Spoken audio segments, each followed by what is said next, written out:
Uma questão que eu queria falar pouco sobre as propostas para as mulheres, né? O senhor tem também aí algumas declarações polêmicas e a gente vive atualmente uma onda muito forte. Inclusive, há um documentário de um documentarista britânico Por Dentro da Machosfera, né? Que fala um pouco desse mundo Red Pill aí. Eu queria saber quais são as suas propostas para as mulheres. E há nessas discussões, inclusive, quem chega a falar hoje ali nos Estados Unidos, em outros países já mais de direita, que as mulheres não deveriam nem ter direito a voto. Enfim, eu queria saber a sua opinião e suas propostas para as mulheres que hoje no Brasil representam a maior parte do eleitorado. De maneira objetiva, uma mulher se sente segura para andar na rua? Não. Assim como a maior parte dos homens não se sentem, mas isso afeta as mulheres de uma maneira diferente que os homens. Lei e ordem para permitir que a mulher tenha o direito de ir e vir. Uma mulher se sente segura dentro de casa com cumprimento de penas ou com políticas velozes para impedir que um marido violento agrida elas? Não, ela não se sente segura. A gente vê, mesmo com a instituição das delegacias da mulher, um direito muito lento nisso. Uma outra coisa, as mulheres se sentem, nesse caso não é nem segura, contempladas por uma política educacional que trata as escolas como depósito de criança enquanto ela trabalha? Não. Muitas dessas mulheres se ressentem dos maridos que não pagam suas pensões. A forma como a justiça busca esse pagador de pensão vem sido eficiente? Não. Quando eu falo especialmente das mulheres mais humildes, isso aqui é o que de fato aflige a vida delas. As mulheres estão no mercado de trabalho, as mulheres, elas têm suas crianças, elas têm seus desafios, têm suas vidas profissionais, e a gente tem que permitir que elas executem, vamos dizer, seu exercício de cidadania da maneira mais simples e ampla possível. Hoje, o básico não é garantido para elas. A questão para mim vou falar isso sempre em termos mais abertos, isso não é garantido para quase ninguém no Brasil. Eu podia fazer uma clivagem, sabe, o negro, ele tem seus direitos garantidos, qual é a sua política pro negro? No fundo, é a mesma para as mulheres. Esse projeto de lei que combate a misoginia foi aprovado no Senado, já está na Câmara. O senhor defende? O senhor aprova? Populismo puro e simples. O senhor é contra? Populismo puro e simples. Não é necessário ter uma medida legal para proteger, impedir que mulheres sejam vilipendiadas em redes, por exemplo? Se alguém cometer uma calúnia, uma injúria, uma difamação, hoje a legislação ela contempla as formas das pessoas se defenderem. Agora, você cria espaços cinzentos para arbitrariedades, para discussões, por vezes, bizantinas. Eu vi uma discussão, nem sei se foi aqui no UOL, sobre, olha, uma mulher ser interrompida no ambiente de trabalho é qualificado como misoginia. Entendi, e aí isso vai ser equiparado à injúria racial? Pô, quer dizer, se eu interromper uma mulher numa reunião, eu vou estar cometendo algo similar a uma injúria racial? É óbvio que isso não é razoável. É óbvio que essas discussões são irrazoáveis, elas estão andando com agendas identitárias.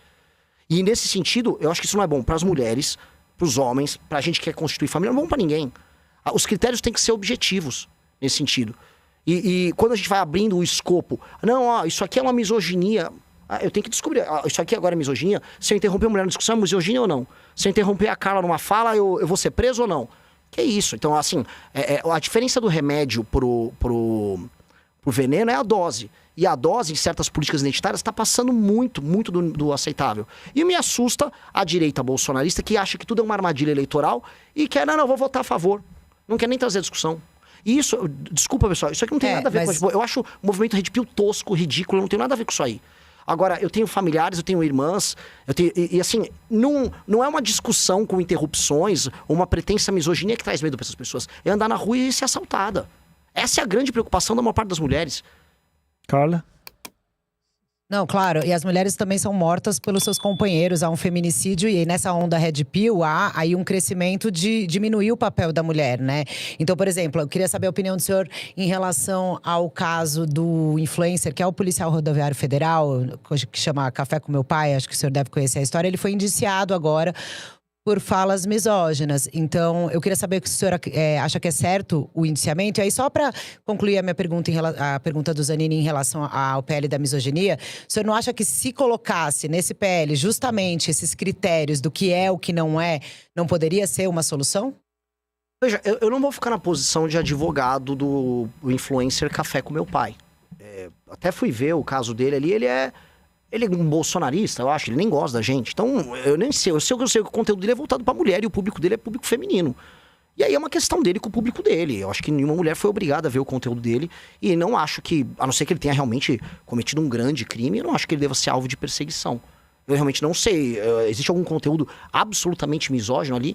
O que eu sei dele, até pelas estatísticas das redes sociais dele, é que mais da metade do público dele é composto de mulheres. A não sei que essas mulheres sejam masoquistas. Mas é que, infelizmente… Espera só um mas a gente vai dizer pra elas o que elas podem ver ou não. Ah, entendi. Aí elas não têm capacidade de julgamento. É que são todas mulheres maiores de idade, de classe média, aceitando seguir um influenciador. Eu não quero me colocar aqui como um defensor do café com seu pai, porque eu nem sei direito qual é o conteúdo dele. Acho que é um conteúdo de relacionamento. Agora, é esse nível de tutela que a gente quer ter?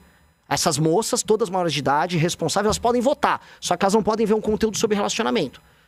Entendi. Pô, a gente realmente acha que essas pessoas são umas idiotas. Eu só queria completar, Renan. É que eu acho assim, claro, são mulheres adultas, mas é que a gente tem um machismo estrutural enraizado e nós temos mulheres machistas, é evidente.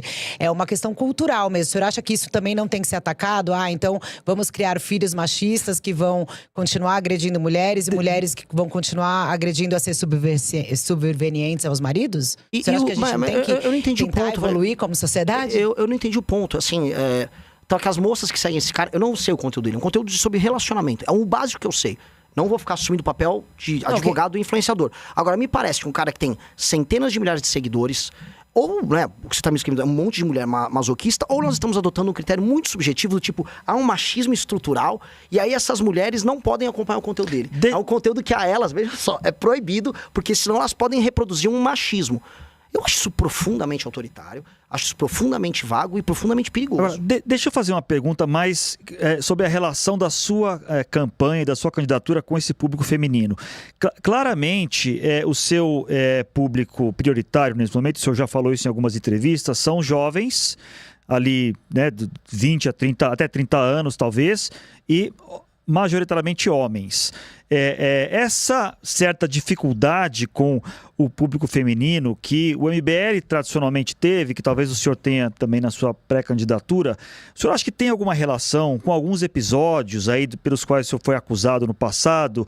Acho que o mais notório deles, embora não seja o senhor diretamente a pessoa que falou aquelas frases famosas, foi o Arthur Duval, vulgo Mamãe Falei, né, naquela célebre viagem à Ucrânia, frases que eu acho que não preciso nem repetir aqui, mas o fato é que o senhor estava na viagem também, o senhor estava do lado dele, não sei se o senhor ouviu ele falando essas frases, mas enfim, o senhor acha que tem alguma resistência, esse passado de algumas críticas a comportamentos com mulheres pode, de alguma maneira, influenciar nessa dificuldade que o senhor pode ter na campanha, e se o senhor aceita e admite que cometeu alguns exageros e alguns erros com esse público no passado? Não é. É que o fenômeno da direita em rede social, ele é bem especial. Todo fenômeno de vanguarda à direita, ele tem de ser mais jovem e mais masculino. Foi assim com o Bolsonaro, foi assim com o Trump, foi assim com o Milei. Para dar 3 exemplos aqui. Todo fenômeno de esquerda, de vanguarda, jovem, ele costuma ser mais feminino, mais gay, com mais minorias. Isso na política contemporânea. O que acontece? Quando o MBL ele estava mais inserido, inclusive, no conjunto geral da direita, bolsonarista, até, por exemplo, 2019, nosso público feminino e masculino era completamente equilibrado.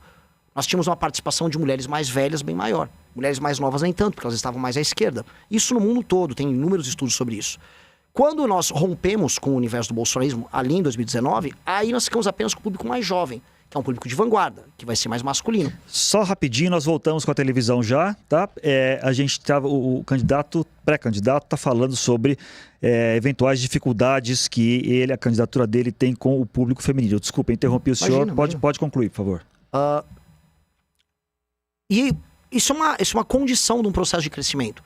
Quem começa como vanguarda na direita, em geral no mundo, é isso. E você não tem vários Artures Duval fazendo áudios nesses lugares. O caso do Milei é um caso específico, o caso do Bolsonaro específico, o caso do Trump específico, e é o nosso caso também. O que está acontecendo agora é a famosa regressão à média, no caso das mulheres. O número de seguidores nossos feminino vem aumentando bastante e o nosso apelo junto a esse universo começa a subir. Várias lideranças nossas têm um público feminino igual ou maior do que o masculino. Isso é parte de um determinado processo.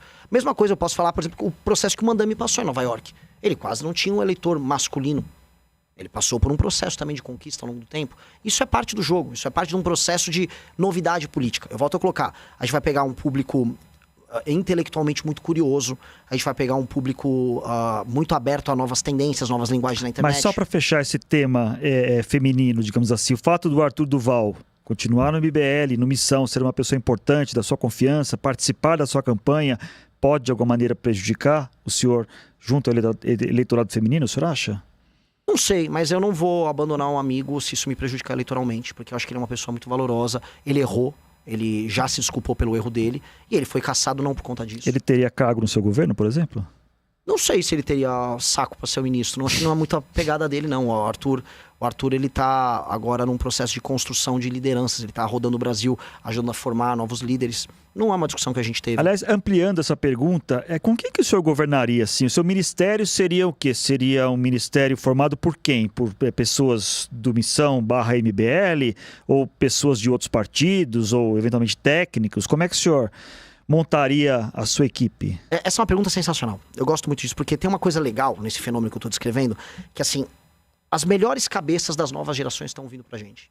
Então eu pude palestrar em Stanford, em Harvard, em Yale, para estudantes brasileiros. Todo mundo conhece o projeto, homens e mulheres ali, inclusive.